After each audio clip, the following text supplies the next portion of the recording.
It started out as any other normal day. I was listening to Juice WRLD in my car, I had two of my best friends in my back seat, and I had a stomach full of taco cabana quesadilla. Life was good, and so I thought. All I could hear is the sound of a car's tires skidding against the road just about 3 feet behind me. And before I could react, I turned my head to see a pimped out Suburban with a steel grill barreling toward me. I heard a loud banging noise in the back of my car as my 2009 Toyota Camry lurched forward.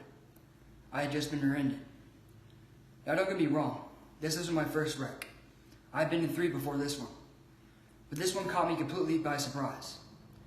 Being the die-hard Juice WRLD fan I was, I had the music on full blast in my car and was talking to my two friends about God knows what. You could say I was a little caught off guard. Trying to register what had just happened, I looked into the back seat to check on my friends to find them both laughing hysterically.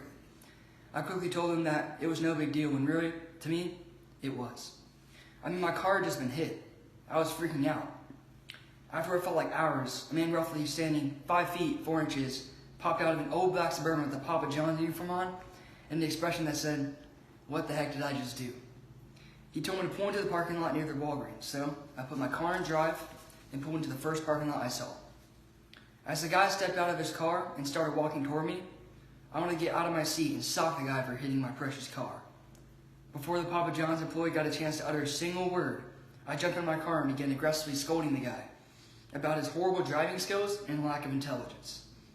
This went on for about 5 minutes before the guy interrupted me, only to tell me that we needed to trade insurances, which naturally made me even more ticked off. We began the whole process of exchanging information. The whole time I was listening to a word he said. Instead, all I could think about was my poor car, sitting there with a giant dent in it, in the back of it, and the trunk not even able to close. My friend tapped me on the shoulder, waking me up from the daze I was in. He said the cops are coming. I froze and I didn't know what to do. I was an 18-year-old kid from Austin who had never dealt with any sort of legal authority, and here I was about to explain how a delivery driver hit my car. I finally replied saying, "Fine."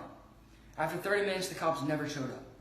When I asked the driver who hit my car what was going on, he told me that he never called the cops in the first place when he thought he did. This, of course, made me even more mad. I had places to go, things to see, people to hang out with, and now that might get compromised because an idiot driving a pizza for Papa John's rear-ended me. At this point, even though I was trying to hide it from my friends, I had lost it and had started to completely freak out. I couldn't control the chaos around me, and as a natural reaction, started to panic. It was too much to bear. My car getting wrecked, look of panic on my friends' faces, the cops showing up. I didn't know what to do, much less deal with the stress I felt. After about another 10 minutes of waiting, the guy finally came up to me and told me that after calling his boss, he was told we didn't need for the cops to come after all. I didn't even care at this point. I went up to my car, slammed the trunk shut using as much duct tape as I could find, and sped off, leaving the delivery driver in the dust. Never trust delivery drivers on the road. Life throws us curveballs at us all the time. Unexpected turns of events that are out of your control and oftentimes stressful. Don't take a page out of my book and freak out and lose control. Stay calm, roll with the punches, and keep moving forward.